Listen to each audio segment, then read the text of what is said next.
Greetings, my beautiful lovelies. It's Emmy. How are you? It's great to see you and welcome back. Today's video is sponsored by Helix Sleep. Helix Sleep are the makers of premium mattresses that are customized to suit your needs and conveniently delivered right to your doorstep. You can take the Helix Sleep quiz like I did, and it will match you with the perfect mattress. For example, I happen to be a side sleeper. I prefer a firmer style mattress, and I share my bed with my husband. So the sleep quiz takes his answers into account as well and comes up with the perfect compromise. And we matched with the Helix Sleep Dusk Luxe. We've had our Helix Sleep mattress now for a couple of years and we are getting terrific sleep. Our backs feel supported, we wake up feeling well rested, and besides getting great sleep, what I really like is the fact that it comes delivered straight to your doorstep, rolled up in a cardboard box, so it makes it really easy to transport and maneuver, and I was able to install the mattress myself. And this mattress has been such a dream, especially if you compare it to our old one, which served us well, but it really needed to be replaced. And at this point, my entire family has Helix Sleep mattresses, and they are all getting great sleep as well. Helix Sleep offers 20 unique mattresses, including the Luxe and Elite collections, the Helix Plus for large and tall sleepers, and Helix Kids. Helix Sleep mattresses are also fiberglass free. Your Helix Sleep mattress will arrive directly to your doorstep, and if you live in the US, shipping is free. Every Helix Sleep mattress comes with a 100-night sleep trial to make sure you love it, and a 10-year warranty, and there are financing options and flexible payment plans. So if you'd like to start getting some great sleep, click the link down below or head over to helixsleep.com/emmymade to receive 20% off the Helix Sleep mattress of your choice, along with 2 free pillows. And big thanks to Helix Sleep for sponsoring this video and for their continued support so I can make better videos for all of you. Alright, my lovelies, today we're going to be making noodles that I'm very excited about for a couple of reasons. Number one, the technique looks incredible. I really want to give my hand at this technique and see if it's as challenging as it looks. I think it is. And number two, it is made out of oats, which is perfect for someone like me who has gotten sensitive to wheat. And number three, I just want to know what they taste like. So these noodles come from the northern part of China, particularly from the Shanxi region of China, which is very mountainous and cold. So rice and wheat do not grow well there. So lots of oats and potatoes are used in the cookery. The noodles are called Youmian Kalaolao, and that means oat basket noodles. Youmian means oat, and Kalaolao in the local dialect means basket, because the look of these noodles is supposed to be similar to a basket. Now, I don't speak any Chinese, so all of my Chinese friends, please excuse my poor pronunciation, but I am super excited to make this because this only contains 2 ingredients, and so it is very much about the technique. So let's go ahead and try it, shall we? We need some oat flour, and this is just pulverized oatmeal. Now, the variety of oats that are used in Shanxi are slightly different. I believe they contain a little bit more protein, but as you can imagine, they are difficult to procure. So I am using oat flour that I found at my supermarket, which recently is pretty easy to find in your local supermarket, with lots of people having difficulty digesting wheat and wheat gluten. The recipe is very simple. We're doing equal parts oat flour to boiling water. So I've got about 200 grams in this bowl, and we're going to add our boiling water. I'm doing it by weight. Now, this technique of adding boiling water to flour is pretty common in Chinese cookery. Oh, it smells great. It smells like oatmeal that I make in the morning. So look how it immediately gels the oatmeal. Isn't that amazing? It forms a dough very quickly, and the dough will be really supple. Oh, it feels great. It feels almost like Play-Doh. It is quite hot. Just gonna knead it. So thankfully there are some videos on the exact technique and how these noodles are made. Otherwise, if I were just reading a description, I don't think I would ever understand it, because I don't know, it just seems difficult to explain. So the dough is warm and it's very supple and moldable. Makes a great kind of suction sound to it, doesn't it? Now, I saw them mold it like this in a video. Isn't that great? Just stand it right there. When the lady I saw making these in the video, she had a piece of smooth stone in which she pressed the dough onto. So I'm gonna try using this. This is actually a 7-inch push pan, and I removed this. It's for making tarts and cakes.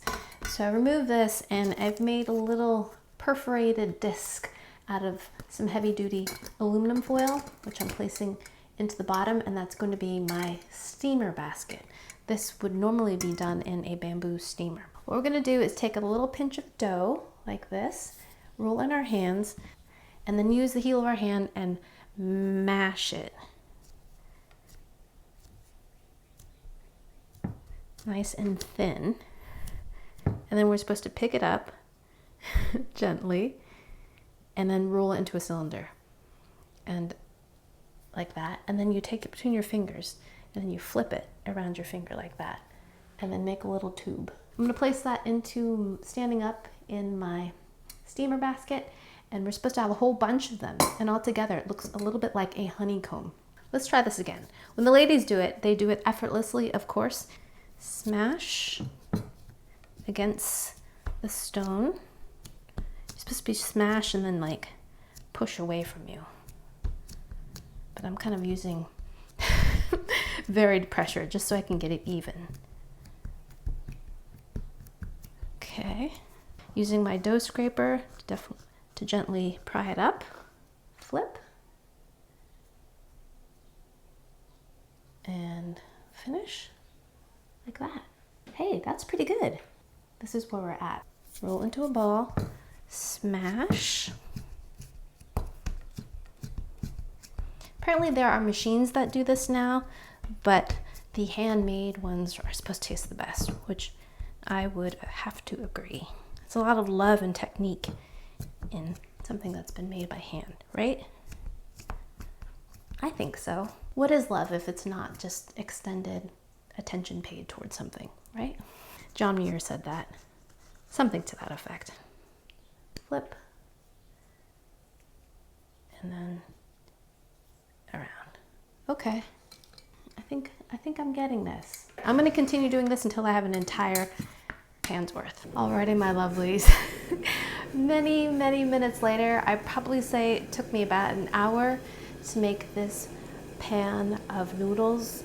Look at this. Oh my gosh, so much work, so much work. I've got my makeshift steamer going. I've got a couple inches of water coming up to a boil. And we're going to steam our noodles for about 6 minutes right on top of here. Oh, look at this. Look at that. How cool is that?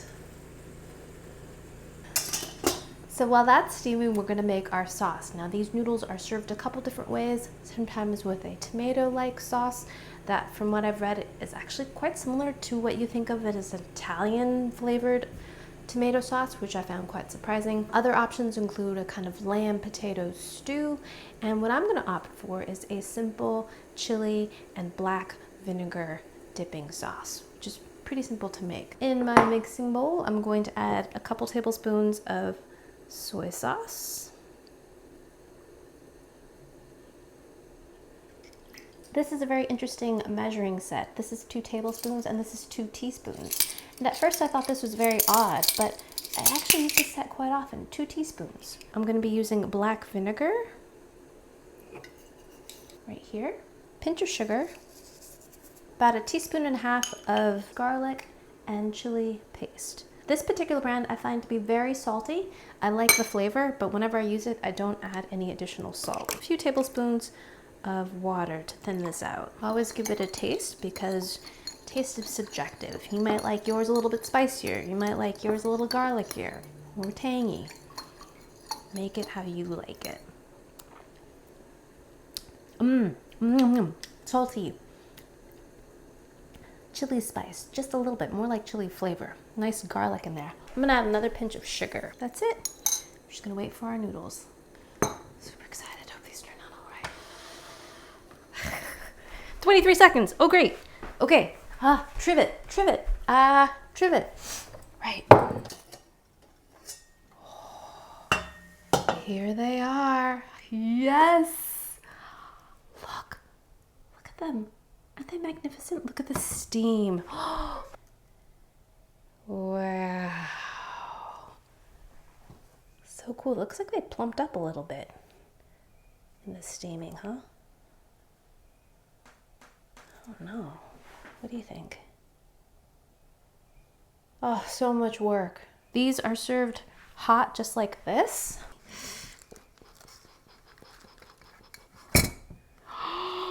Yes. Slightly burnt myself. Oh my gosh, look. Look, look, look. Oh my gosh, it's like some sort of mushroom or something. Wow.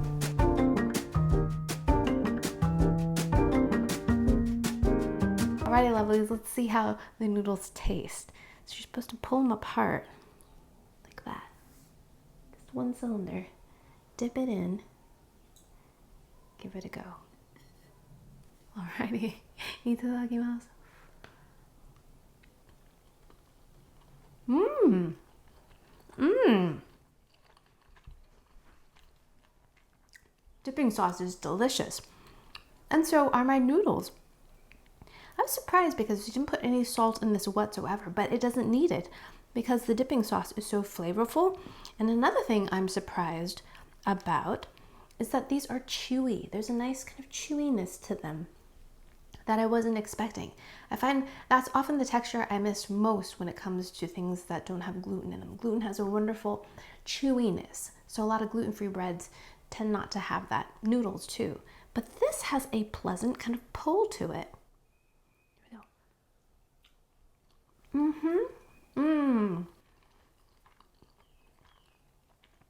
And great texture, a pleasant little bounce,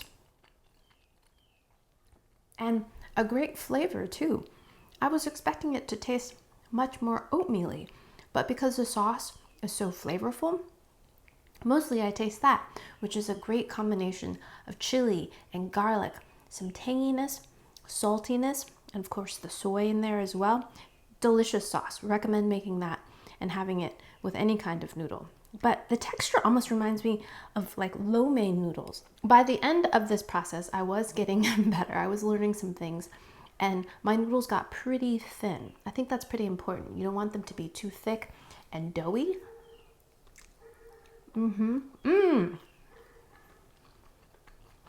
Eating two of them together is really great too. You get more of a bite in your chew. More chew to your bite. Fantastic. There must be a reason why this noodle has to be made this particular way and not in strands like typical noodles are. I imagine that the oats don't have the structure to maintain a really long length and thin diameter. So hence this kind of flat shape, but you still get this very excellent noodly texture. I can imagine another great combination would be taking garlic oil and soy sauce and a pinch of sugar. It's a classic noodle dish my mom makes for our family, and I think this would be fantastic with that. So if you're looking for a gluten-free noodle, you happen to have a little bit of time, maybe you need a weekend project, then I highly recommend making a batch of Youmian Kalaolao. Amazing. Alright, my lovelies, thanks so much for watching, and big thanks to Helix Sleep for sponsoring this video. If you'd like to try Helix Sleep for yourself, click the link down below or head over to helixsleep.com/emmymade to receive 20% off your Helix Sleep mattress along with 2 free pillows.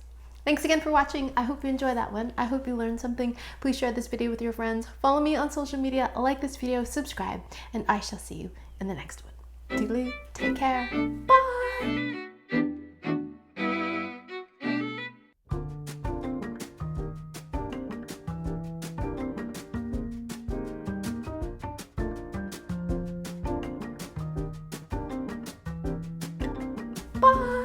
Bye.